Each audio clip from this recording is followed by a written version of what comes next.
চুটিয়া উন্নয়ন পৰিষদৰ 125 কোটি টকা দুৰ্নীতিৰ অভিযোগত প্ৰতিবাদ কুণ্ডিলখানা অসমৰ।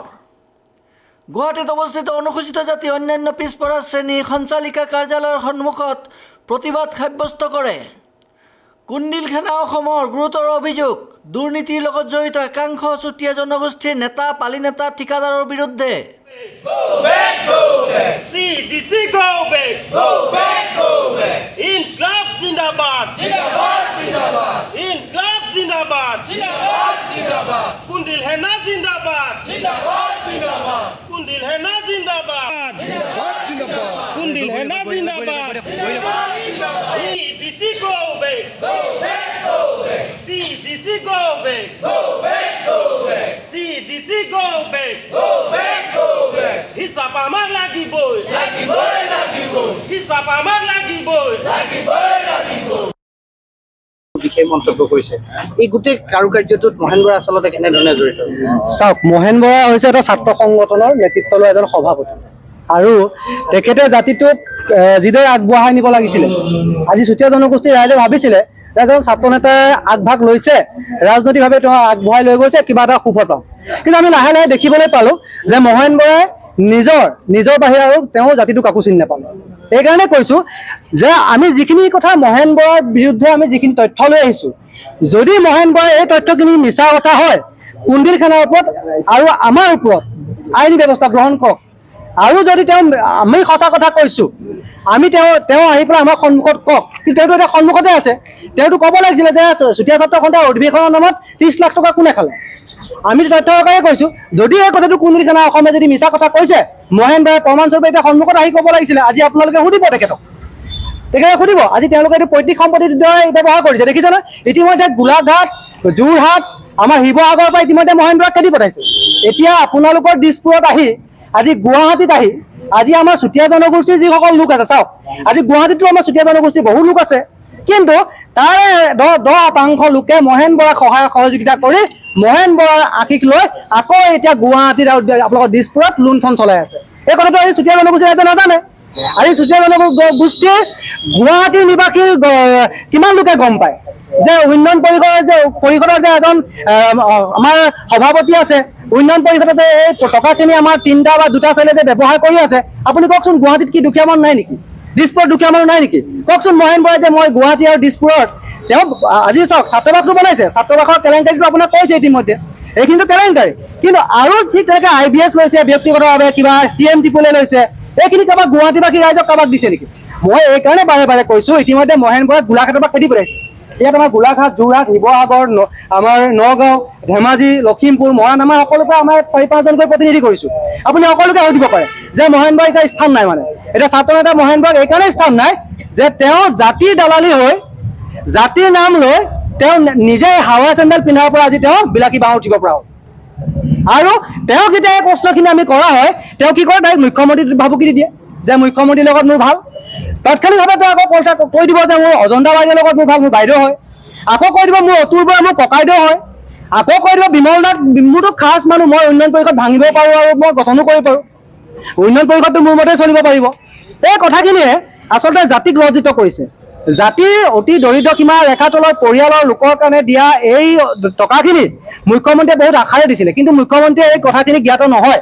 কিন্তু আজিৰ পৰা আমি ভাবিছোঁ আপোনালোকৰ সংবাদ মাধ্যম আৰু আমি যিখন স্মাৰক পত্ৰ ইতিমধ্যে মুখ্যমন্ত্ৰীলৈ আজি প্ৰেৰণ কৰিম, এই স্মাৰক পত্ৰখনৰ যোগেদি মুখ্যমন্ত্ৰী ডাঙৰীয়া যাতে CM ভিজিলেন্সৰ তদন্তত আমি দাবী কৰিছোঁ। আৰু যিখিনি তেওঁলোকে দুৰ্নীতিকাৰী যিখন ঠিকাদাৰ আছে, আপুনি চাওক, অকল ইয়াত ছাত্ৰ নেতা, উন্নয়ন পৰিষদৰ সদস্যই হওক বা অন্যান্য যি ঠিকাদাৰেই নহয়, ইয়াত আমাৰ যিখন ইয়াত ডাইৰেক্টৰ হয়, এই ডাইৰেক্টৰগৰাকীৰ ওপৰত তদন্ত আহিব লাগিব। মানে ইয়াত ডাইৰেক্টৰগৰাকী ইয়াত কমিশ্যনৰ কিবা অংক আছে বুলি আমাৰ সন্দেহ হৈছে। সেইকাৰণে আমি বিনম্ৰভাৱে আমি সেৱা কৰিছোঁ মুখ্যমন্ত্ৰীক যে আমাৰ ইয়াত কোনো ৰাজনৈতিক কিবা-কিবি আমাৰ একো নাই। আমি জাতিটোৰ কাৰণে আহিছোঁ, জাতিৰ যাতে আপুনি যিখিনি কোটি কোটি টকা আমাৰ জনগোষ্ঠীৰ কাৰণে দিছে, এই টকাখিনি বিধায়কজনে ঢুকি নোপোৱা, পঞ্চায়তে ঢুকি নোপোৱা, এই লোকসকলক আপোনালোকে এই টকাখিনি ইতিমধ্যে ব্যৱহাৰ কৰিব লাগে। আজি চাওক, বিধায়কে চব জেগাত গৈ চুকটো সামৰিব নোৱাৰে, কিন্তু তেনেকুৱা আমাৰ বহু সমস্যা আছে, কিন্তু সেইখিনি তাত তেওঁলোকে ব্যৱহাৰ কৰক। আজি চাওক, কিছুমান লোকে আজি আমাৰ বিধায়কৰ পৰা একো বুজি নাপায়, পঞ্চায়তৰ পৰা একো নাপায়, কিন্তু উন্নয়ন পৰিষদৰ টকা দিলেতো পাবগৈ লাগে।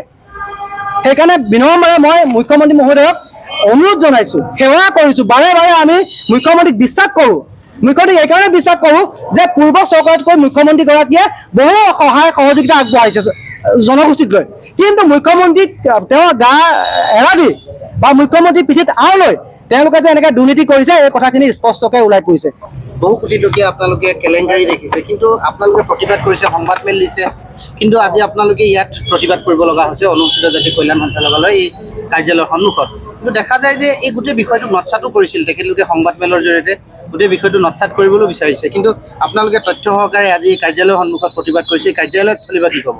আচলতে খুব দুৰ্ভাগ্যজনক বিষয় তেওঁলোকে যে নক্সাত কৰিছে। আমি চুতীয়া জনগোষ্ঠীৰ ৰাইজৰ যিটো সপোন আছিলে সেই সপোনটো বাস্তৱত পৰিণত কৰিম বুলি তেওঁলোকে আচলতে চুতীয়া জনগোষ্ঠীৰ ৰাইজৰ পৰা আহিছিলে। আজিৰ তাৰিখত তেওঁলোকে কিন্তু চুতীয়া জনগোষ্ঠীৰ সপোনটো তাতে এৰিলে, এলাগি কৰি এৰি পিনে নিজৰ সপোন বাস্তৱত পৰিণত কৰিবৰ কাৰণে তেওঁলোক লাগিলে।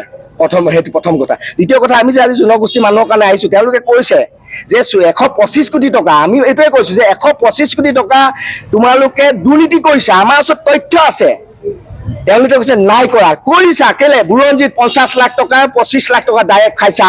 চুতীয়া জনগোষ্ঠীয়ে যে কালি যে এটা মই আপোনালোকক কালি এটা চুতীয়া মাননীয় মুখ্যমন্ত্ৰী মহোদয় চুতীয়া জনগোষ্ঠীৰ চুতীয়া ছাত্ৰবাসটো মানে শুভ উদ্বোধন কৰিছে, তাত যেতিয়া মানে 2013 চনত প্ৰয়াত মুখ্যমন্ত্ৰী তৰুণ গগৈ ডাঙৰীয়াই আনতাক ফাণ্ডৰ 50 লাখ টকা দিছিলে, তাৰ এষ্টিমেটত আছিলে 2 মহল বনোৱা, তাৰ ওপৰতে টানি 5 মহল বনাই দিলে। কাইলৈ যদি চুতীয়া ৰাইজৰ চুতীয়া জনগোষ্ঠীৰ ল'ৰাই যদি পঢ়ি থকা PhD কৰা কিমান ল'ৰাই যদি থাকি পেলাই তাত বাগৰি পৰাৰ পিছত মৃত্যুবৰণ কৰে, তাৰ সুৰক্ষিত কোনে কৰিব আৰু তাৰ দায়িত্ব কোনে ল'ব?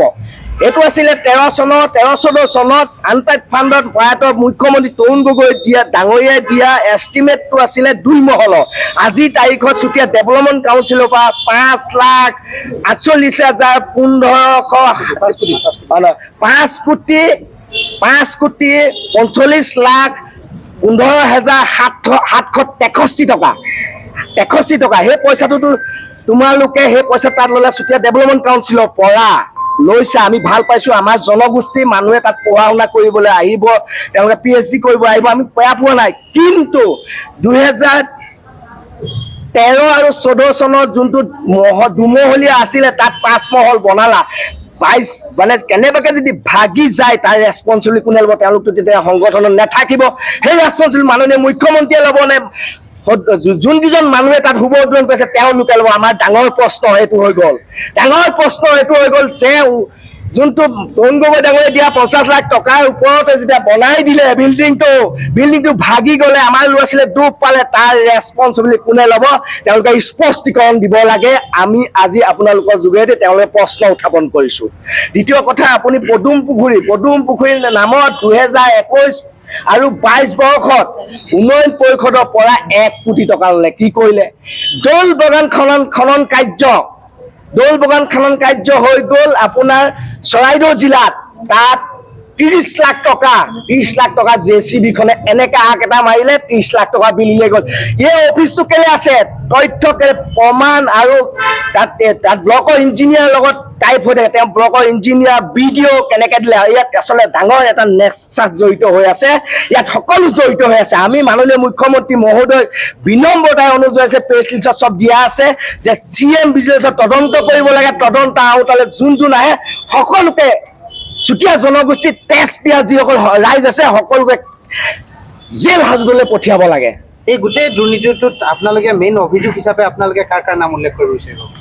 আপুনি মেইন অভিযোগ বুলি ক'বলৈ গ'লে আমিতো আমাৰ কথা হৈছে চুতীয়া জনগোষ্ঠী এখন ডেভেলপমেণ্ট কাউন্সিল বনাইছে 2020 চনত, তেওঁলোকৰ তত্বাৱধানত পইচাটো যায়। আমি তেওঁলোকে বিচাৰিম, তেওঁলোকে কাক দিছে এনেকৈ কৈছে যে জনগোষ্ঠীয় লিডাৰসকলক 97 কৰোৰ টকা মই দিছোঁ, তেনেকৈ ক'ব লাগিব এইটো IBSৰ ইমান টকা দিছোঁ, ইয়াত আমি IBSৰ ইমান টকা দিছোঁ। তেওঁলোকে দুখীয়া মানুহৰ টেক্স খাইছে। চাবলৈ ই ৰিক্সা 7খন ল'লে, অন্যান্য মানুহজনে এনে দেখাবলৈ ই ৰিক্সা 7খন, 5খন গোলাঘাটত ল'লে, 2খন শিৱসাগৰ ল'লে। ই ৰিক্সা আমাৰ এতিয়া যিসকল মানুহ আহিছে দৰিদ্ৰ, মানে আমি দৰিদ্ৰ, আমাতকৈ দৰিদ্ৰ, সেই মানুহখিনিয়ে কাৰণে স্বাৱলম্বী হ'বৰ কাৰণে এখন ই ৰিক্সা, কিন্তু ই ৰিক্সা যোনকেইটা সংগঠনৰ লিডাৰ তেওঁলোকে 5খন গোলাঘাটত ল'লে, 2খন শিৱসাগৰ পালে ৰাস্তাতে বিকি খাই থৈ গৈছিল। কোন জড়িত আছে? ডেভেলপমেণ্ট কাউন্সিলৰ চেয়াৰমেন ভাইচ চেয়াৰমেন জড়িত আছে। তথ্য ভিত্তিক কথা ক'বলৈ কৈছো, তথ্য আছে আমাৰ ওচৰত, কেনেকে তেওঁলোকে কৰিলে কেনেকে নকৰিলে আমাৰ ওচৰত তথ্য আছে। আমি ইয়াৰ পিছত মাননীয় প্ৰধানমন্ত্ৰীৰ ওচৰলৈ মেইল কৰিম, মেইল কৰাৰ পিছতো আমি PIL দাখিল কৰিম। আমি কিন্তু সুখেৰে এৰি নিদিম। যিসকলে ভাবিছে মুছত তাও দি চুতীয়া জনগোষ্ঠীৰ পইচা খাম বুলি, মুছত তেল লগাই লওক। অলপ দিনৰ পিছত মাননীয় প্ৰধানমন্ত্ৰী ডাঙৰীয়াক স্মাৰক পত্ৰ দিম। একেবাৰে একো নহ'লে আমি তেতিয়া PIL কৰিম, আমাৰ বিশ্বাস আছে। আপোনাৰ প্ৰতিবাদ কৰি থকা সময়তে কিন্তু দেখা গৈছে ছাত্ৰ সন্থাৰ কেইবাগৰাকী নেতা আহি দল ইতিমধ্যে বন্ধাৰ দৰে তেওঁলোকে প্ৰৱেশ কৰিছে। এইটো জলবায়ু বৰ্ত ওলাইছে। আপোনালোকে আমি প্ৰতিবাদ কৰি আছো চুতীয়া জনগোষ্ঠীৰ ন্যায়ৰ কাৰণে 125 কোটি টকা পালে, কিন্তু আজি এই অনুষ্ঠিত জাতি পিছপৰা শ্ৰেণী কল্যাণ সঞ্চালকালয় চুতীয়া ছাত্ৰ সন্থাৰ বিষয় সোমাই গৈছে। মানে কাৰ লগত আশীৰ্বাদ পুষ্ট হৈ আছে। আমি ভাবিছো মাননীয় মুখ্যমন্ত্ৰীৰ লগত আশীৰ্বাদ পুষ্ট হৈ থকা চাইছে। আমাৰ চুতীয়া জনগোষ্ঠী যেনেকে আমি এটা প্ৰতিবাদ কৰি আছো, আমাৰ জনগোষ্ঠীয়ে যিসকল 125 কোটি টকা মাননীয় মুখ্যমন্ত্ৰীয়ে দান কৰিছিলে, দিছিলে তেখেতে বিজেপি চৰকাৰ গঠন হোৱা, কিন্তু আজি তাৰিখত সেই টকা কিন্তু কেইজনমান লিডাৰে খাইছে। আজি জনপত্ৰ ওলাই পৰিছে। আমি প্ৰতিবাদ কৰিছো গণতান্ত্ৰিক প্ৰক্ৰিয়াই। আমি অফিচৰ কোনো বস্তু কথা নাই, ধুনীয়াকে বহিছো, আপোনালোক আহিছে, আপোনালোক তাৰ লগে লগে গুণ্ডা তাৰ অফিচৰ ভিতৰলৈ সোমাই গৈছে। তহঁতক চাই ল'ম। মানে মাননীয় মুখ্যমন্ত্ৰী অতুল বৰা, বিমল বৰা সকলোৱে চাথ দিছে যেন লাগিছে, যিটো গুণ্ডা প্ৰকৃতি তেওঁলোকে সোমাই গৈছে। সেইকাৰণে আমাৰ বিনম্ৰ অনুৰোধ, চুতীয়া জনগোষ্ঠীৰ ৰাইজ আছে 15 লাখ মানুহ, তোমালোকৰ গুণ্ডা আৰু ৰঙা চকুলে আমি ভয় নকৰো। এইটো স্পষ্টকে তোমালোকে শুনি লোৱা।